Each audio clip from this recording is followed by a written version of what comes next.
As the nation's largest and only dedicated OBGYN hospitalist provider, OB Hospitalist Group is a recognized leader in elevating the quality and safety of women's healthcare. Their vision is to elevate the standard of women's healthcare by delivering specialized services that improve quality and positively impact the lives of women, their newborns, and the families they serve.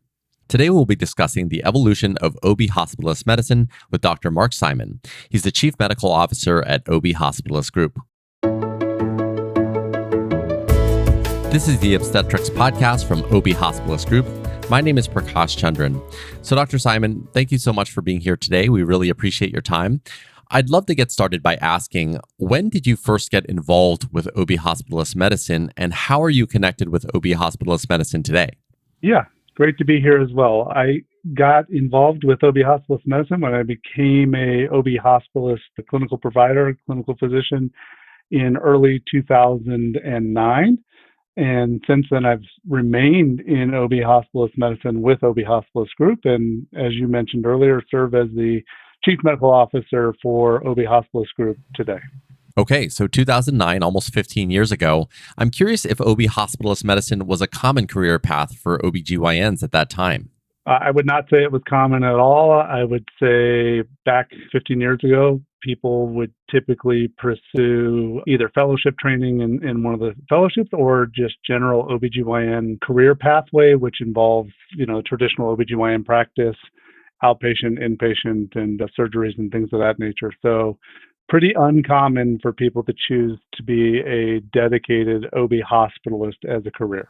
Yeah, I can understand that. So at that time, what exactly was the scope of practice for OB hospitalists?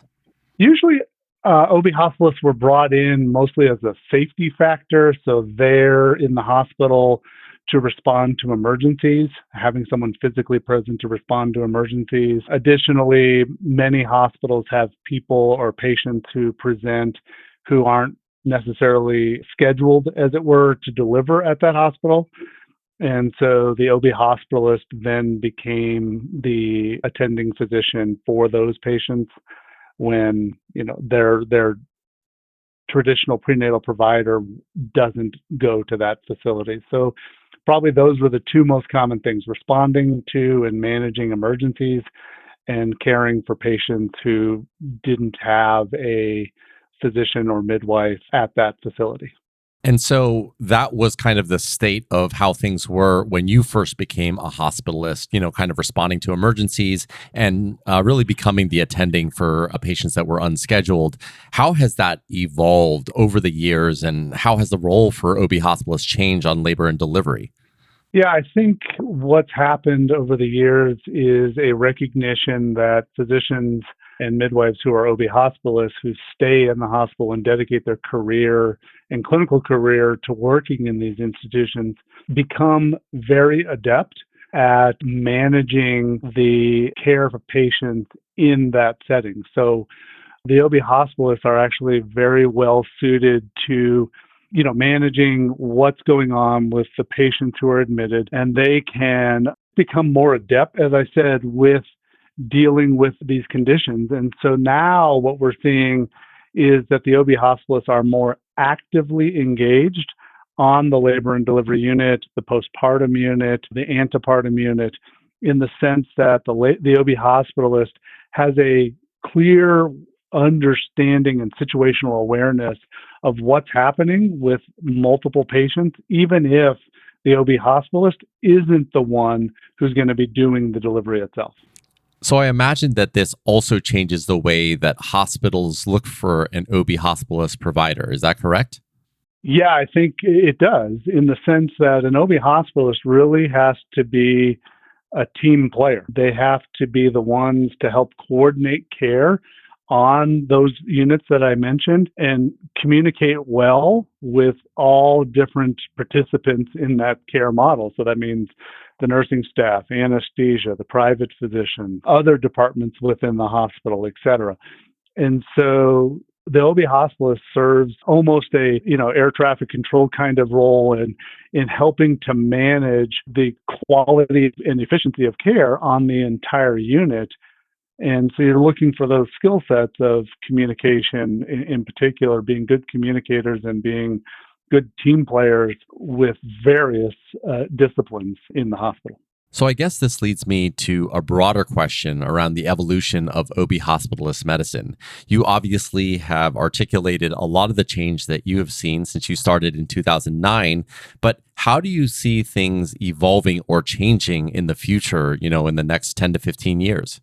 Yeah, first of all, I think you're going to see more and more facilities have physicians and midwife teams that are dedicated to caring for obstetrical patients in the hospital. And so you're going to see these teams truly take ownership of the quality and outcomes for those patients.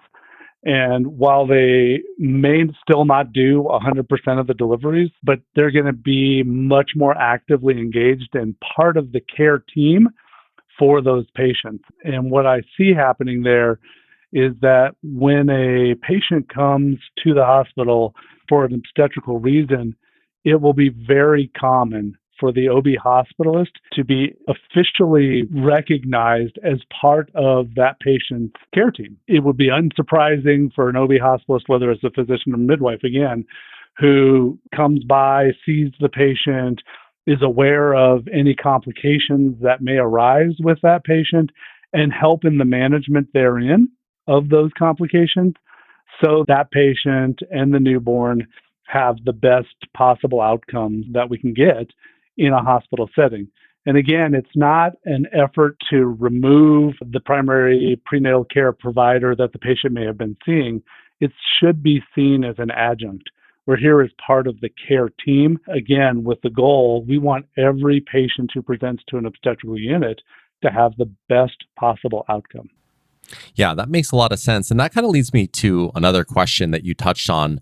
What has been the patient disposition towards an OB hospitalist? Like how have you seen that evolve over the years?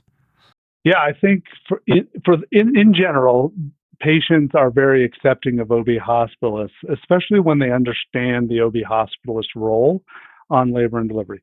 Patients themselves want the best possible outcome for their pregnancy and for their newborn, of course. And therefore, they're very accepting, in my experience, of OB hospitalists being engaged in their care because as long as they understand that the role of the hospitalist is to encourage that positive outcome.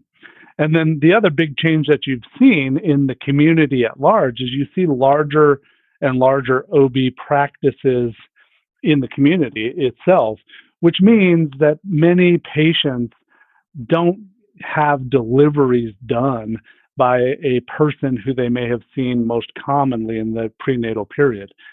What that means is they're very used to individuals be part of their care team. And I also think lastly that the patients in 2022 and beyond appreciate the amount of work and time that goes into practicing medicine, either as a physician or a midwife. And they recognize that those physicians and midwives can't be around 24/7 and safely deliver care. So it's not uncommon for them to recognize that, hey, having someone different as part of my care team is okay. I just want to know that they're compassionate, they care about me as a human being, and they're going to deliver a quality care. And as long as we're meeting those needs as far as treating them as the individual that they are and working towards delivering the best possible outcome, patients are very accepting. Yeah, that makes a ton of sense. So, Dr. Simon, just before we close here today, is there anything else that you wanted to share? The one thing I would just say is that 20, 30 years ago, when medicine was less complicated, it may be easy to become an expert in all sorts of different areas of obstetrics and gynecology, as well as different areas of medicine. But medicine, as you know, has become more complex.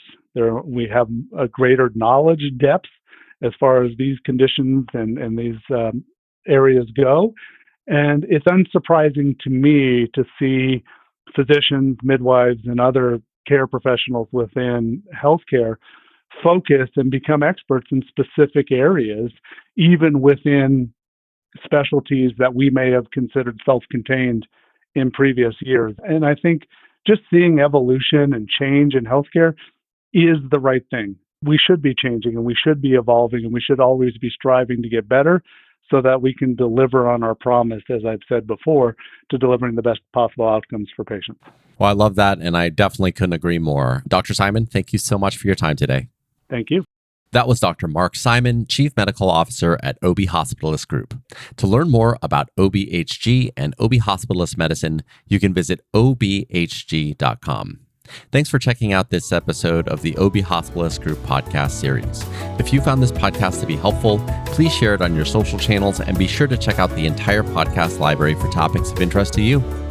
My name is Prakash Chandran. Thanks again, and we'll talk next time.